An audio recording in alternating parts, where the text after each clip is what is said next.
All right, Kamaru Usman, Joaquin Buckley. I'll tell you what. Fair play to Kamaru Usman. My light's just gone out in the background. Lasted all of 5 minutes. Great.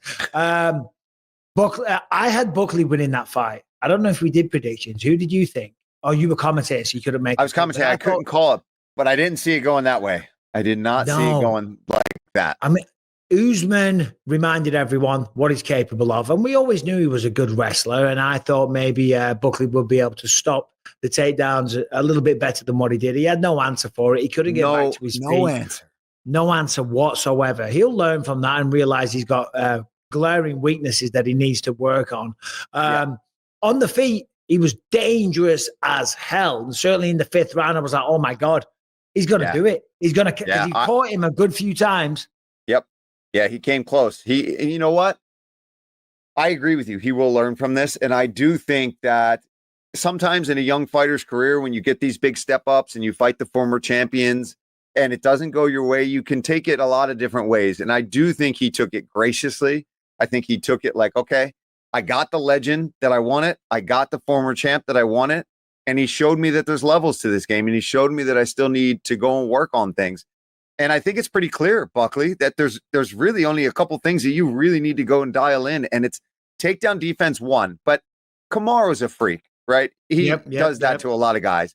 But getting up, he really showed that maybe he's not working with enough guys that can push him to that level in training camp where he's working up off of his back. He might have spent too much time trying to stay away from takedowns. Or again, I'm not in his camp. I don't know. But I think for him, really just get your ass put on the floor and all day, every day, when you get back into training, work on making space, getting back up. We talk about it all the time. When you're an elite striker and you're knockout power like that, you got to be able to pop. You're going to hit the mat. It's how do you deal with it? How quickly can you get back up? And you know, it just he was making some mistakes, like he was letting go of the whizzer on occasions. And people don't realize the whizzer, for anyone that doesn't know, it's where you got an overhook of the arm that's kind of wrapping around your leg. You've got your arm overhooked here. And it's not just a case of putting your arm there. You put your arm there, but then you turn all your hips into it and you're driving them down and you're taking their base away. Oh, is it just a one shot? Am I giving a little instructional here? Thank you very much. No, you're really using all your body weight to manipulate their body down, to push their back down, to take away their strength and their base. And then with the other hand, you're getting the underhook. Dig that underhook. And he was abandoning the whizzer. So he was making some mistakes. And then on the ground, you know, again, he definitely needs to work on that area. It's just drilling. Drill. It's not that hard. It's really not. I mean, I'm teaching a seminar on it in Thailand next month. It's pretty simple, but you've just got to drill it so it becomes second nature. Then you can feel the guy's body on top of you. It becomes like a dance. You know, he goes there, you go here, get the hundo, get a post on your hand, get your hips up. Yeah, he's got to work on that, man. And Usman did a fantastic job too. I mean, even if Buckley had really good ability to scramble and get back up, I just think he was doing so many of the right things. He was taking his base out. His pressure was heavy on top, but he wasn't just holding him. He wasn't just keeping him down there and laying on him. My God, he was elbowing like crazy. He cut him early already in the first round.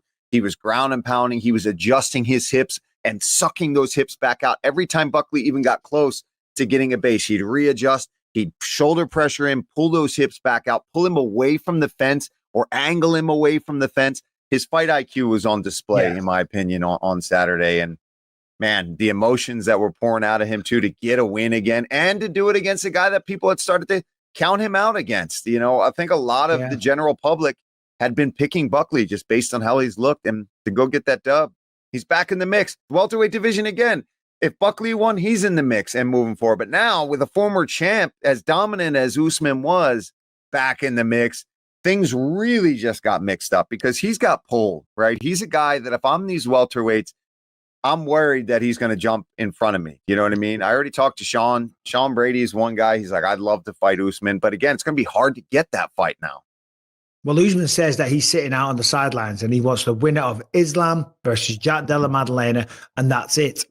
And given Usman's status in the sport, I don't think that's a crazy shout. Now, typically we always say you shouldn't wait around.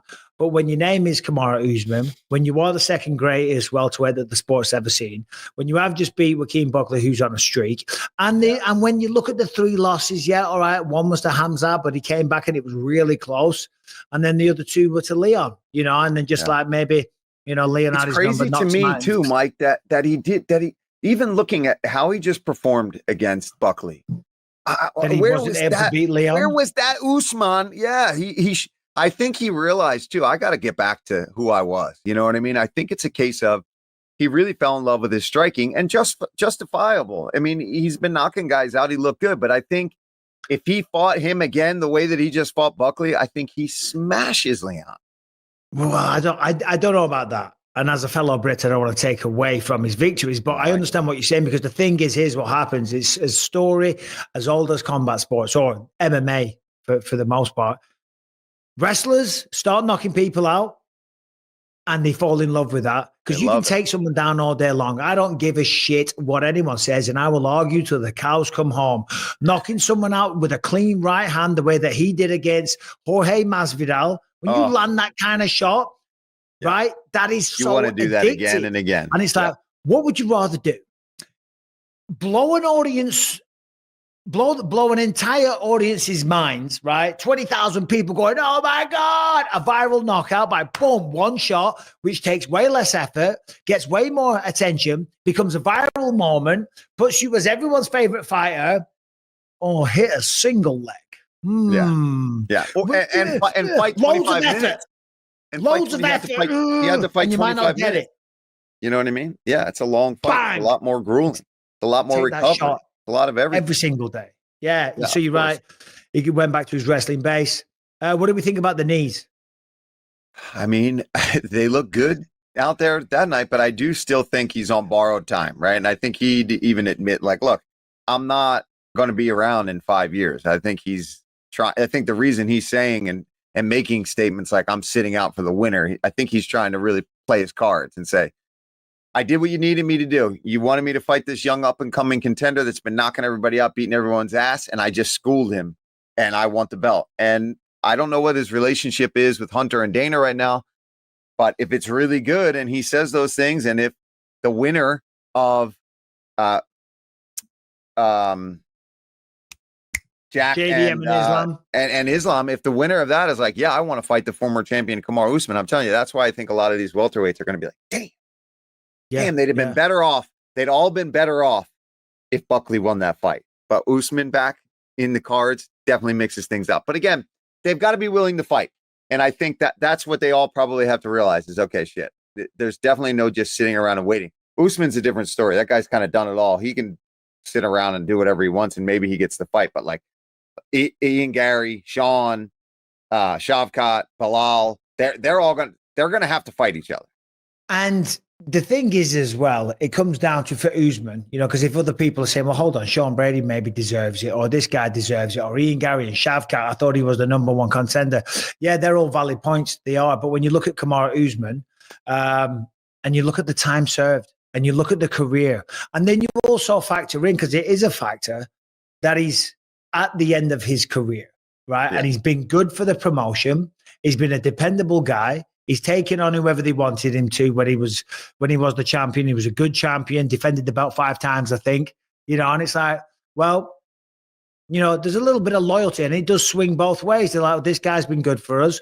He's been a great champion. We made a lot of money with him. And he wants a title fight. Well, he deserves it. Let's give him one, Yeah. There is that side of it as well. All right, today's episode is sponsored by Shopify, that is here to help you. If you want to build a commerce platform that is selling to millions of people, if you've got a business idea and you want to get off the ground, but it seems a little intimidating, Shopify is here to simplify the process and make it super, super easy. It's going to give you a ton of support. And before you know it, you're going to be selling to a worldwide audience. With hundreds of ready-to-use templates, Shopify helps you build a beautiful online store to match your brand style, accelerate your content creation. Shopify is packed with helpful AI tools that write product descriptions, page headlines, and even enhance your product photography. Get the word out there like you have a full marketing team behind you.